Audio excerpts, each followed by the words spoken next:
Сәлем достар, сіздермен бірге әдеттегідей доллар кезет арнасы. Бүгін мен сіздерге зейнетке мерзімінен бұрын қалай шығуға болады, сол жайлы айтатын боламын. Елімізде 2024 жылы ресми зейнеткерлік жас ер адамдар үшін 63 жас, әйелдер үшін 61 жас. Бірақ кейбір қазақстандықтар қажетті жасқа толмаса да зейнетке шыға алады.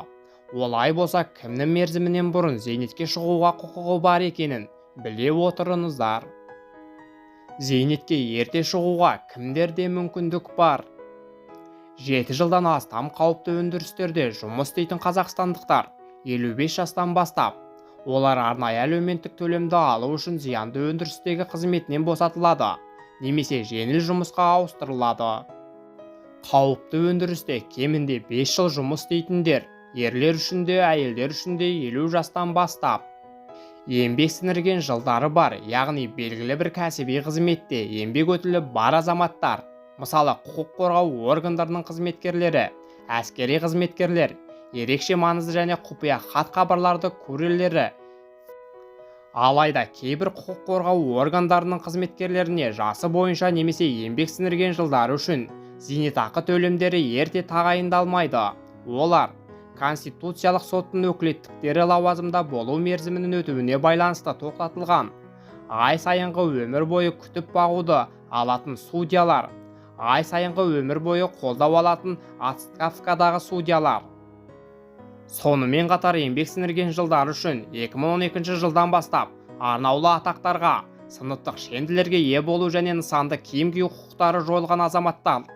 Сондай-ақ 2022 жылдың шілдесінен және 2023 жылдың қаңтарына дейін ішкі істер органдарында қысқартуға ұшыраған, бірақ сол кезде 12 жылдан астам еңбек сіңірген жылдары болған медицина қызметкерлері зейнетке ерте шыға алады.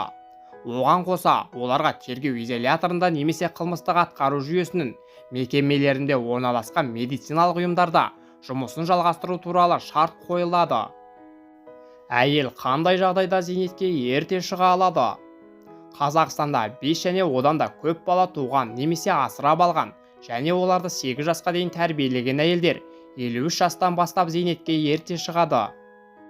Зейнетке ерте шығу үшін еңбек өтілі қандай болуы қажет? Мемлекет ерте зейнетке шығуға тыйым салмағанымен, маңызды нюанс бар. Заңнамада уақытынан бұрын зейнеткер атану үшін қажетті еңбек өтілінің жылы көрсетілмеген. Оның орнына зейнетақы жинағының сомасы бар. Яғни мерзімінен бұрын зейнетке шыққысы келетін азамат неғұрлым жас болса, оның бірыңғай жинақтық зейнетақы қорына да жиналған қаражаты соғұрлым көп болуы тиіс. Зейнетке мерзімінен бұрын шығу үшін не істеу керек?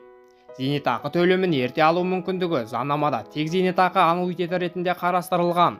Яғни зейнетақы аннуитеті рәсімдеген салымшылар белгіленген мерзімінен 8 жыл бұрын ала алады. Ол үшін азамат осындай қызметті ұсынатын сақтандыру компаниясымен шарт жасасуы тиіс. Содан кейін зейнетақы қоры компанияға барлық жинақты аударады. Компания клиентке зейнетақы сақтандыру төлемін өмір бойы төлейді. Сақтандыру компаниясымен шарт жасасу және зейнеткерлікке ерте шығу үшін салымшының жынысы мен жасына байланысты өзгеретін жеткілікті ақша жинау қажет. Сақтандыру компаниясынан төлемдер жыл сайын 7%-ға индекстеледі. Қандай құжаттар дайындау керек?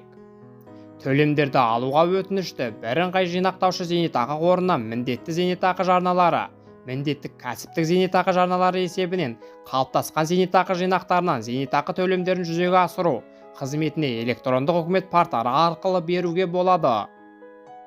Құжаттар тізімі: жеке куәлік, еңбек кітапшасы немесе мұрағат мекемелерінен анықтамалары, білім туралы құжат, әскери билет немесе қорғаныс басқармасының анықтамасы, неке туралы куәлік, балалардың туу туралы куәліктері, жұмыс істемейтін ананың жас балаларға күтімін растау үшін растайтын құжаттарының бірі, мысалы балалардың жеке куәлігі, неке туралы куәлік немесе бұзу туралы куәлік, балалардың қайтыс болуы туралы куәлік және де тағына басқа ұсынылады. Жаппай саяси қуғын-сүргін құрбандарын 16 туралы прокуратура органдары берген 16 туралы анықтама. Бірінші топтағы мүгедектікті, екінші топтағы жалғызкісілікті, мүгедектікті және жасына байланысты зейнеткерді, бөгде адамның көмегіне мұқтаж қарттты, 80 жасқа толған қарты 18 жасқа дейінгі мүгедектік баланы күту дерегін және кезеңін растайтын сот шешімі.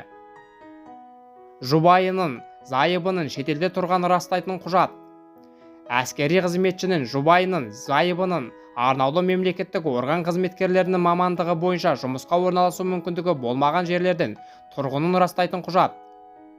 Тарихи отанында тұрақты тұру үшін Қазақстанға келген этникалық қазақтардың шығу еліндегі еңбек қызметін растайтын құжат. Достар, осымен видеомыз өз мәресіне жетті. Сіздерге пайдалы ақпаратты бере алдым деп ойлаймын. Менің арнамнан басқа да пайдалы ақпараттарды көре аласыздар. Сіздермен бірге болған Доллар KZ арнасы. Видео ұнаса, сіздерге пайдалы болса, арнаға тіркеліп, лайк басып мені қолдап қойыңыздар. Әр қазақ бай қуатты болсын. Келесі кездескенше.